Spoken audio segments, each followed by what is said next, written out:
Pada episode sebelumnya, ada Onur dan Ece yang terjebak di dalam freezer. Berhubung hari ini hari ulang tahun Ece, mereka pun merayakannya di sana. Sementara itu, di kantor, tim kebingungan tidak dapat melacak keberadaan Ece. Di saat keadaan darurat, Musti baru muncul untuk menyelamatkan Onur dan Ece. Ayla menghubungi Musti untuk melaporkan keadaan. Terpaksa Musti berbohong jika operasi ini tanpa Onur. Sementara itu, di lingkungan keluarga Koral heboh ketika Selvi muntah-muntah. Elif pun berkata jika kemungkinan kali ini Selvi hamil. Ece mulai frustasi tidak bisa menemukan Hazar. Untuk itu, ia mengeluarkan senjata pamungkasnya, mengeluarkan perhiasan yang selama ini dicari Hazar.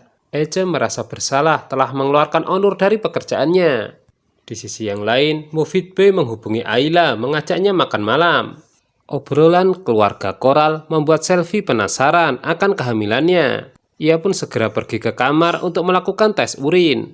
Jivan muncul dengan membawa informasi bahwa Onur sangat misterius, sebab di tokonya muncul pencuri yang mereka cari. Musti melapor kepada Ece jika ia telah menawarkan perhiasannya di sebuah toko. Selvi datang ke keluarganya dengan membawa kabar gembira jika ia benar-benar hamil. Satu persatu kemudian mengucapkan selamat untuknya. Musti bertanya kepada Ece apakah cara yang mereka pakai bisa memancing Hazar. Tak lama kemudian Hazar menghubungi Ece, mengajaknya ketemuan di gudang yang sudah ia tentukan. Di sisi lain Hazar juga menghubungi Hilal dan mengajaknya bertemu di tempat yang sama karena akan diperkenalkan dengan teman wanitanya. Ece menghubungi Ayla, memberitahukan jika Hazar menghubunginya dan mengajaknya bertemu. Mengenai lokasi, ia akan segera kirimkan. Mufid B sengaja datang lebih awal untuk menjemput Ayla. Tapi lagi-lagi ia melihat wanita yang ia cintai jalan bersama Ali. Tidak cukup sampai di situ, acara makan malam pun dibatalkan. Jivan dan Kadir berencana menemui Hazar di rumah sakit. Namun tanpa sengaja mereka justru melihat Onur yang kemudian membuntuti Hazar. Dari sini Jivan menyimpulkan jika bisa jadi Hazar bekerja sama dengan Onur. Ternyata yang menjemput Hazar adalah Hilal, sengaja menggunakan mobil yang lain agar tidak dicurigai. Ece telah menunggu di gudang. Saat Hilal akan turun dari mobil, ia tiba-tiba dihubungi kakaknya dan diminta segera pulang. Alhasil, Ece dan Hazar hanya bertemu empat mata. Jivan menghubungi seseorang untuk mencari informasi mengenai Onur. Ketika menyelinap di gudang, Onur justru bertemu dengan timnya. Melek mengatakan jika mereka bisa sampai di sini gara-gara Ece. Tiba-tiba Ece disandra Hazar. Onur dan tim diminta menjatuhkan senjatanya. Hazar membawa kabur Ece, sedangkan tim tidak mau kehilangan jejak. Jivan menceritakan kepada Hilal mengenai apa yang dilihatnya, bahwa kemungkinan Onur bekerja sama dengan Hazar. Hilal tetap tidak percaya, selama ini ia merasa tidak pernah menemukan sesuatu yang aneh dari mantan pacarnya itu. Ece menjelaskan kepada Hazar, ia tidak bermaksud berkhianat. Ia tertangkap ketika mencuri, lalu ia dimanfaatkan.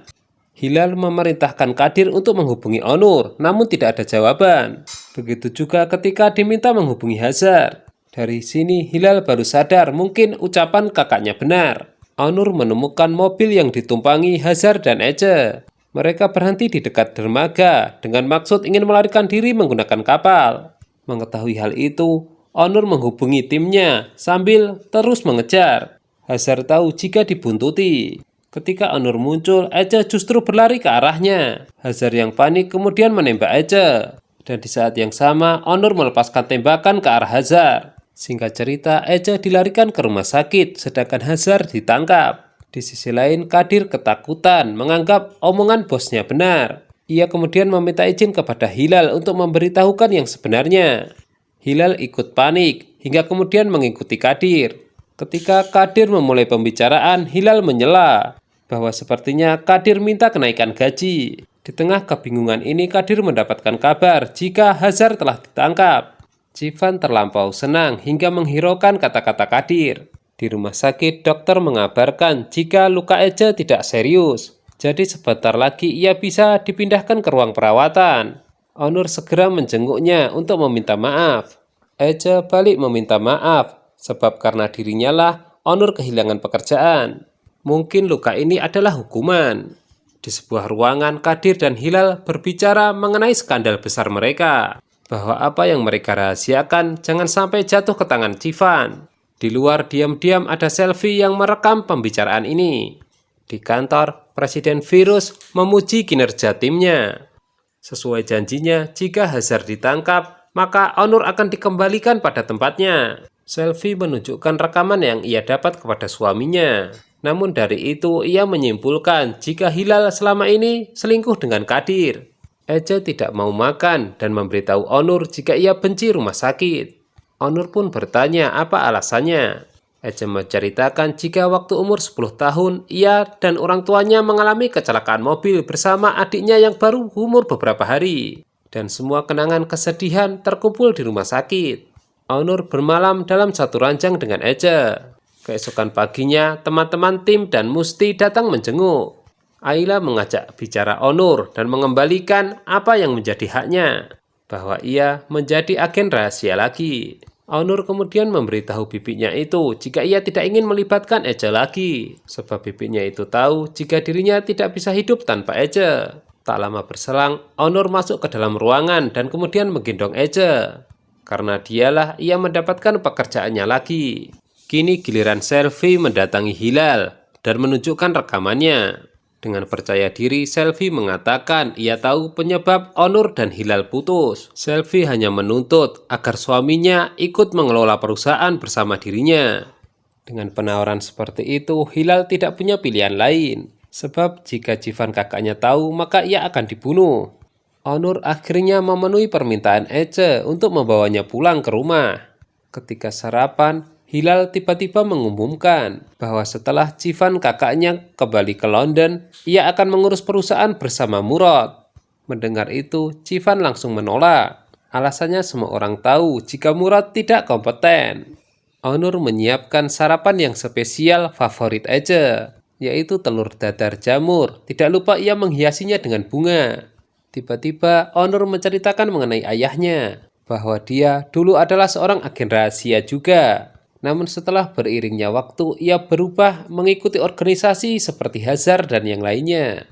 Dari informasi terakhir yang ia dapatkan, ia yakin ayahnya itu masih hidup, dan kemungkinan memimpin organisasi ilegal yang sangat besar.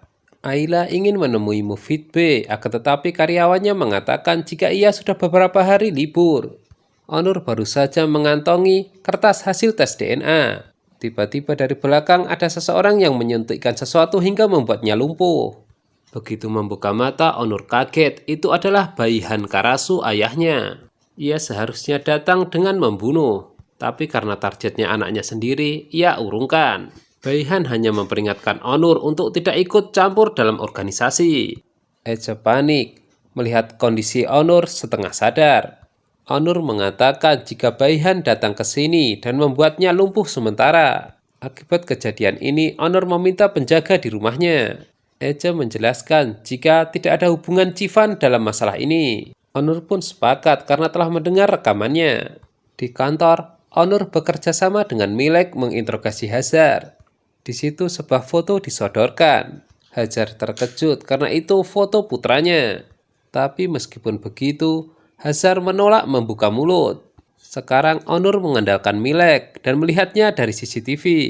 Milek menakut-nakuti Hazard bahwa agen juga bisa menyakiti seseorang, dan itu biasa dilakukan pada operasi khusus. Mendengar itu, tiba-tiba Hazard berubah pikiran, lalu menuliskan alamat gudang milik Baihan. Onur akhirnya memerintahkan timnya untuk bersiap-siap dan meminta pasukan tambahan. Di sisi lain, Ayla menemukan keberadaan Mufid B. Jelas pria itu sedang kecewa. Ayla menegaskan jika ia sangat mencintai Mufid B, bahkan demi dia ia rela pensiun. Ayla akhirnya mengeluarkan cincin bermaksud melamar Mufid B. Tapi ternyata Mufid B mempersiapkan hal yang sama. Operasi gabungan menyerbu gudang Baihan. Di sana para penjaga berhasil dilumpuhkan, serta barang-barang bukti terpampang dengan nyata. Setelah itu, Onur dan tim berbicara di hadapan kamera CCTV yang dilihat oleh Baihan, sambil memperlihatkan gudangnya dibakar. Onur mengira jika setelah kejadian ini, hidupnya dengan Ece akan bahagia. Ece mengaku kepada Onur jika dia merupakan wanita pecemburu. Apalagi jika mendengar Onur waktu sekolah menjadi pria populer. Onur mengaku jika dirinya bukanlah pria pecemburu. Tapi ketika Ece menyebut nama Civan, ia mulai kepo. Malam itu, seseorang yang misterius memencet bel.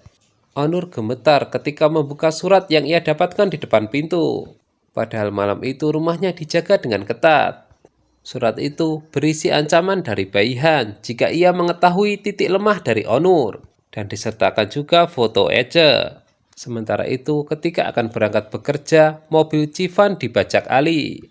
Begitu Civan menyadari, Ali menyodorkan pistol, dan di akhir Ali menyemprotkan obat bius. Ternyata Ali ditugaskan Onur untuk menculik Civan. Onur memperingatkan timnya jika masih ada orang besar di belakang Hazar. Civan dihadirkan di hadapan tim dan ia mengenal beberapa, baik itu Onur, Ayla maupun Melih. Onur menyuruh Civan menoleh ke ruangan sebelah yang terdapat Hazar, lalu menawarkan apakah ia ingin hidup membusuk bersamanya atau mati membantunya dalam operasi. Civan akhirnya memilih pilihan yang kedua. Lagi pula bukti-bukti kejahatannya dipegang Onur. Di rumah, Murad sudah siap ingin berangkat bekerja. Tiba-tiba Civan muncul dan mengumumkan jika ia batal kembali ke London. Mendengar itu, bukan hanya Murad yang kecewa, namun juga Hilal. Ayla dan Onur sangat sedih karena harus melawan Baihan keluarga mereka sendiri. Ayla mencoba menguatkan Onur jika tidak akan terjadi apapun dengan Ece. Mengenai hasil tes DNA, Onur diminta untuk segera memberitahukan yang sebenarnya. Hari ini Ece mengundang semua orang untuk makan malam bersama. Onur datang dengan membawa kado. Di sisi lain, Baihan mendapatkan kabar dari anak buahnya jika gudang mereka semuanya hangus tidak tersisa. Sementara itu makan malam dimulai. Ali bertanya kepada Melek jika ada waktu ia ingin berbicara berdua. Di sisi yang lain, Melih juga menanyakan yang sama. Diam-diam, Onur mengundang tamu istimewa untuk Ece, yaitu Elif. Rencananya setelah acara ini, Onur ingin mengajak berbicara mereka berdua. Acara pun dilanjutkan dengan berdansa. Ayla tiba-tiba mendapatkan telepon dari Baihan yang mengatakan jika ia telah memperingatkan Onur, namun ia tidak menghiraukannya. Jadi jangan pernah menganggap ini adalah akhir, melainkan permulaan. Nah, itu dia ending dari serial drama Turki kali ini. Jangan lupa juga tonton drama-drama yang lainnya hanya di My Channel ya. Terima kasih.